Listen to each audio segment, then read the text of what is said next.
Be honest, have you ever felt like no matter how hard you push, abundance still feels just out of reach? Like it's something other women get, but somehow never lands in your hands? We grew up juggling student loans, insane rent prices, and burnout like it's normal. And yet, we're told to just be grateful while we quietly drown in responsibilities. We were raised to be humble, to not ask for too much, to shrink ourselves so no one feels uncomfortable. But the truth is, that advice was never meant to help us rise. The system works better when women stay overwhelmed, confused about money, and afraid to take up space. And if that sounds dramatic, trust me, it's not. It's exactly how the world keeps us small.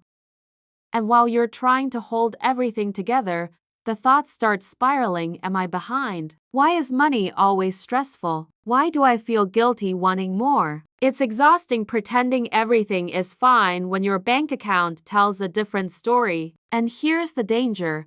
If nothing changes, nothing changes. You'll keep surviving instead of expanding unless you finally decide to claim what's yours. Hey, beautiful people. It's Bella, your money big sis from the Money Talk channel. Welcome back to Money Talk. Real talk, smart money, with Bella. Quick note, everything here is for education only, not financial advice. You know your situation best. And if you're ready to stop surviving and step into your abundance era, hit that subscribe button. Seriously, don't wait. Today, I'm breaking down the exact mindset, habits, and daily shifts millennial women in the US use to step into abundance even if they're stressed, busy, or starting from zero. Take a breath, grab your iced coffee, and lock in. This might be the video that flips your whole money story. Abundance isn't about being rich, it's about feeling safe, capable, and actually in control of your life. And honestly, every woman deserves that kind of ease. So the first step is super personal.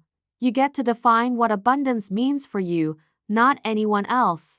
Most millennial women say money stress hits them harder than anything else, and honestly, same. But here's the wild part.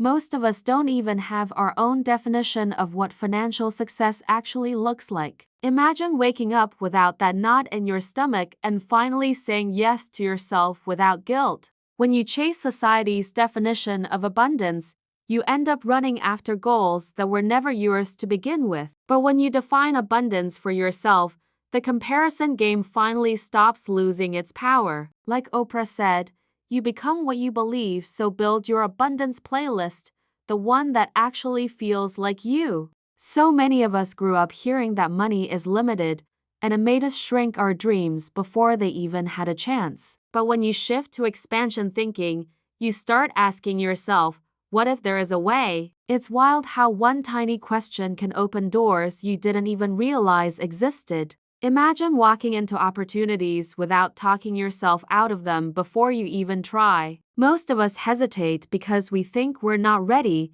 but honestly, nobody ever feels fully ready. The women who grow are the ones who take the step anyway, messy, unsure, but brave. When you stop seeing everything as a dead end, you start realizing that almost everything is figureoutable. Scarcity thinking is like wearing sunglasses indoors. It makes the world look darker than it really is. But the moment you take them off, everything brightens, and suddenly solutions show up everywhere. A lot of us carry this emotional money weight we never talk about. And honestly, it shows up every time we hesitate to spend on ourselves. When you finally name that guilt instead of hiding it, you take the first real step toward releasing it. Imagine what your life would feel like if spending didn't come with guilt and saving didn't come with fear. That's the energy of empowered, intentional living, not rushed, not reactive. It's about choosing from clarity, not from panic or comparison.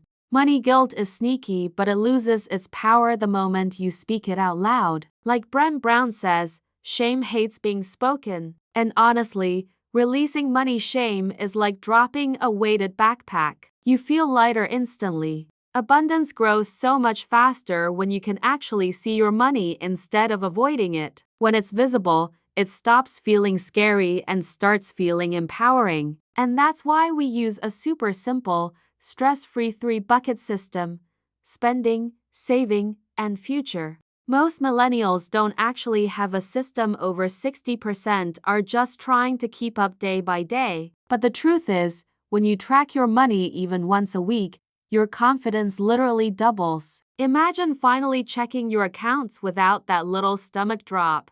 Think of your money like a closet. When everything has a place, nothing feels chaotic. Systems aren't for organized people. Systems are what create organization. And like Ramit Sethi says, spend big on what you love and cut ruthlessly on what you don't. Abundance doesn't show up all at once. It's built from tiny moments you repeat every day. And honestly, those tiny shifts in energy matter more than you think. When you choose even one small habit, you're already nudging your life toward abundance. Studies show that women who stick to tiny money habits actually save way more over time, like 66% more. And imagine this, your money growing quietly in the background while you're just living your life. That's the power of small, steady actions. A lot of women think they need some huge transformation to change their financial life, but that's the biggest trap. Small, steady shifts create the kind of transformation you actually feel. Like James Clear says,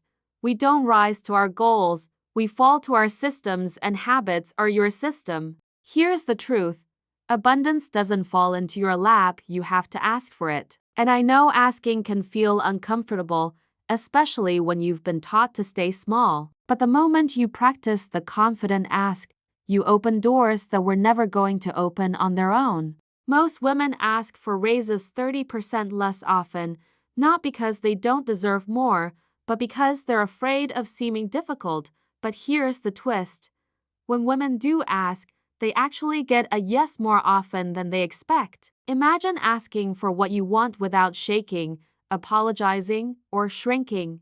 Asking doesn't make you difficult, it makes you a woman who advocates for her future self. Closed mouths don't get fed, and abundance flows to the woman who speaks up. Like Sheryl Sandberg said, fortune does favor the bold, and bold is exactly who you're becoming. Abundance starts flowing the moment you expect good things to happen for you. It's not about luck, it's about finally believing you're worthy of more. When you shift into the version of you who already has abundance, everything around you begins to rise to your level. Studies say 90% of success is mindset, not circumstances. And yet, so many of us wait to feel ready before we take our next big step. But confidence doesn't show up first. It grows when you move, even if your knees are shaking a little. Tony Robbins says, where focus goes, energy flows, and it's true. When you embody abundance, you start attracting opportunities, people,